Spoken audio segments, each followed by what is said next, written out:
Dol, ato na din siyang giringon. Kaya din siya nga area mong giwanan karon. I-attack.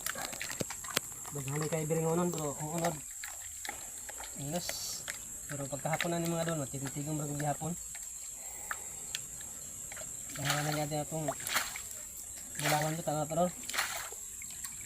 Ako na siyang tutuk-tutukon kaya para ang good. Kita ng bulawan.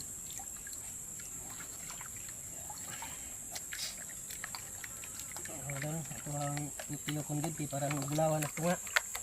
Para kuhan kitang bulawan agad magpundos ito nga. Kusuran. Ang gamay rin ng bulawan doon mga ay mga gamay ragid. Sobra gapon ng kapin doon. Mga nga doon yun nga sipag at syaga ragid. Sipag at syaga ang kailangan para magkalaga-laga doon. Para sana doon nagkalaga-laga na doon. Nag-iingon nga basta magkugi na lagi makita mga doon. O na nga sipag lagid. Basta pagpasalamat sa Ginoo. Adol, salamat kita kanunay. God bless inyong tanan.